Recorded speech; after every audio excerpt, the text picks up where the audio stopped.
Yaxın oturun qardaşınız yenə də sizə kitabla, dəftərdə, heç harda olmayan bomba məlumatlar verəcək. Ekskluziv olaraq mənlidir. Video uzun ola bilər. Girib YouTube'dan zaten baxarsınız. Mən YouTube kanalıma da yükləyirəm. Oradan baxarsınız. Instagramda, TikTok'da falan ola bilsin ki, yarı versiyası yüklənsin. Bu məlumatlar konkret hesabda yoxdur, tapa bilmərsiniz. Yəni mənlidir. Deməli, video keçməmişdən qabaq onu deyim ki, hamımızın Sankt Patrik deyim mübarək. Təsəvvürlə bir gün baş verir bu Sankt Patrik deyi. 13 milyon bakal pivə içilir. 13 milyon bakal. Müqayisə eləmək istəyirsinizsə 2 həftədən, Oktoberfest 2 həftədən çox olur. Amma o qədər bakal pivə içilmir də. Yəni bu il ola bilsin ki 15 milyon içdilər, bilmirəm. Yəni partdadır da. Yəni bunun nə əlaqəsi var Sankt Patrik'də ilə? Sankt Patrik özü alkaş olmayıb, nə bilim, vuran adam olmayıb. Amma necə olub ki, gəlib beləncə olub, bilmirəm. Yəni bu yenə də belə deyək də, bu pivə satanların marketingidir. Eşq olsun. Məlumat gəlir.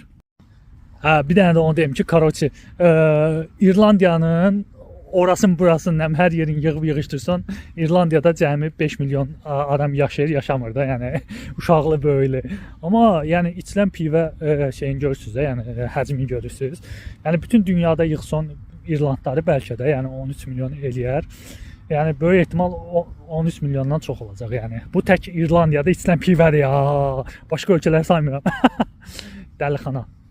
Adam başı Məhəmməd deyəndən Pəpə deyənə 3 bakal, 5 bakal pivə düşür.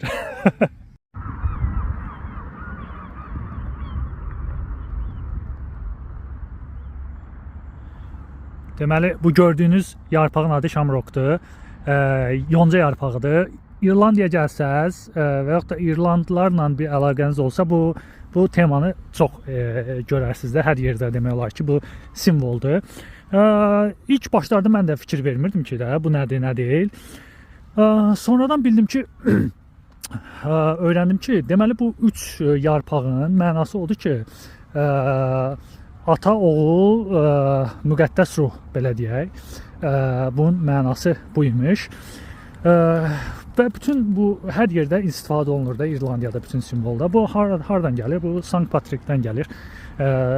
Karoç sabahları Sankt Patrik günüdür. Sankt Patrik kim olub? Sankt Patrik əslində belə deyək də İngilis olub. İrlandlar bunu qaçırdıb, sonra başlayıb bu qul kimi işlətməyə, sonra nə bilim çobanlıq falan fəsməkan, sonra bu nəysə variant tapıb aranı cırıb. Qayıdıb İngiltərəyə, sonra deyib ki, ala mən bunlardan nətə heyfimi alım. Başım təzədən qayıdıb İrlandiyaya. İrlandiyaya qayıdıb başlayıb missionerliklə məşğul olmağa.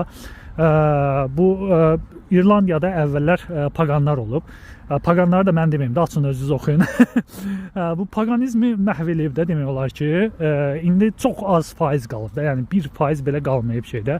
Çox az faizdə paqanlar qalıb şeydə İrlandiyada və Avropada. Bu Avropanı, İrlandiyanı belə deyək də fəth eləyib bu öz missionerliyi ilə. Sonra bu nəsə rəhmətə gedib. Bu rəhmətli olandan sonra bunun başlayıblar bunun belə deyək də missiyasını davam elətdirməyə, nə bilim kilsələr falan fəsməkan bütün dünyada, indi hal-hazırda dünyanın bir 50-dən çox ölkəsində bu Sankt Patrik günü qeyd olunur. Bu Sankt Patrik kimi dünyada beləncə missionerlər çoxdur. İslamdan götürsək, deməli Həzrət Əli Hücrəvi deyilən bir İslam alimi var. Bu da eyni bu Sankt Patrik kimi Asiyaya gedib missionerliklə məşğul olub, İslam dinini yaymağa. Kəşful Məhcub deyən kitabı var, yəni vaxtınız olanda açıb oxuyarsınız, TikTok'a az girin.